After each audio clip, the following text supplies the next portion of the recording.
வணக்கம். இன்றைக்கி ஜானோஸ் கிச்சனில் சென்னா மசாலா செய்யலாம். நான் 8 மணி நேரத்துக்கு ஊற வச்சுருந்த வெள்ளைக்கடலையை குக்கரில் சேர்த்து கொஞ்சமாக தண்ணி சேர்த்து அதில் உப்பும் சேர்த்துட்டு நல்லா கலந்து விட்டுட்டு மீடியம் ஃப்ளேம்லேயே வச்சு ஒரு 4-5 விசில் வச்சு வேக வச்சு எடுத்துக்கிறேன்.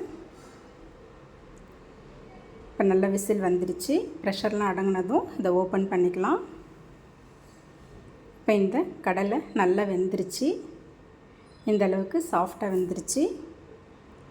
இப்போ ஒரு கடாயோ இல்லை சட்டியோ வச்சுக்கலாம். அதில் 1/2 ஸ்பூனுக்கு மிளகு, 1/2 ஸ்பூன் சீரகம், 1/2 ஸ்பூன் பெருஞ்சீரகம் சேர்த்துருக்கேன். கூடவே பட்டை, லவங்கம், 2 பிரிஞ்சி இலை சேர்த்துருக்கேன், 2 ஏலக்காய் சேர்த்துருக்கேன். இதெல்லாம் மீடியம் ஃப்ளேம்லேயே வச்சுக்கிட்டு இந்த மாதிரி ட்ரை ரோஸ்ட் பண்ணிக்கலாம். இந்த மாதிரி வறுத்துட்டு அதை ஆறின பிறகு மிக்ஸி ஜாரில் போட்டு கோர்ஸாக பொடி பண்ணி எடுத்துக்கலாம். இது இருக்கட்டும். மிக்ஸி ஜாரில் ஒரு சின்ன துண்டு இஞ்சி கட் பண்ணி போட்டிருக்கேன், 6-7 பல் பூண்டு போட்டிருக்கேன். இது கொஞ்சம் நைஸாக இந்த மாதிரி அரைச்சி எடுத்துக்கிட்டு இது கூடவே 2-3 பச்சை மிளகாய் போட்டிருக்கேன், மீடியம் சைஸ் வெங்காயம் 2 கட் பண்ணி போட்டிருக்கேன்.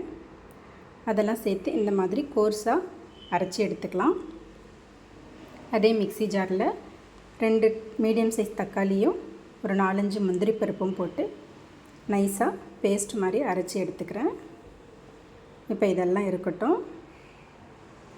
சட்டியில் 1 ஸ்பூன் அளவுக்கு எண்ணெய் சேர்த்துருக்கேன்.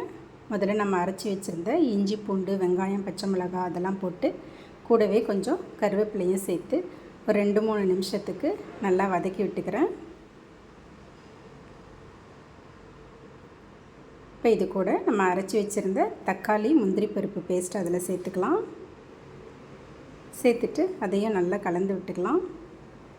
நல்லா சுருளை எண்ணெய் பிரிஞ்சு வர அளவுக்கு இந்த மாதிரி கலந்து விட்டுக்கிட்டு வேக வச்சுருந்த வெள்ளை கடலையை அதில் தண்ணியோடு சேர்த்துக்கலாம். சேர்த்துட்டு நமக்கு தேவையான அளவுக்கு தண்ணி ஊற்றி கன்சிஸ்டன்சியை அட்ஜஸ்ட் பண்ணிக்கலாம். இப்போ இதில் டேஸ்ட்டுக்கு தகுந்த மாதிரி உப்பு, 2-3 சிட்டிக்கு மஞ்சள் தூள், குழம்பு மிளகாய் தூள் 1 டேபிள் ஸ்பூன் அளவுக்கு சேர்த்துருக்கேன். சேர்த்துட்டு எல்லாத்தையும் நல்லா கலந்து விட்டுடுறேன். இப்போ இது எல்லாத்தையும் மீடியம் ஃப்ளேம்லேயே வச்சு ஒரு 4-5 நிமிஷத்துக்கு நல்லா கொதிக்க வச்சிடலாம். இந்த மாதிரி நல்லா கொதிக்க வச்சுட்டு நம்ம அரைச்சி வச்சுருந்த அந்த மசாலா பவுடரையும் எடுத்து கடைசியாக அதில் சேர்த்து நல்லா கலந்து விட்டுறேன். கலந்து விட்டுட்டு மீடியம் ஃப்ளேம்லேயே 1 நிமிஷம் கொதிக்கட்டும். அவ்வளோதாங்க. கடைசியாக கொத்தமல்லி தழையும் சேர்த்துக்கலாம். தேங்க்ஸ் ஃபார் வாட்சிங்.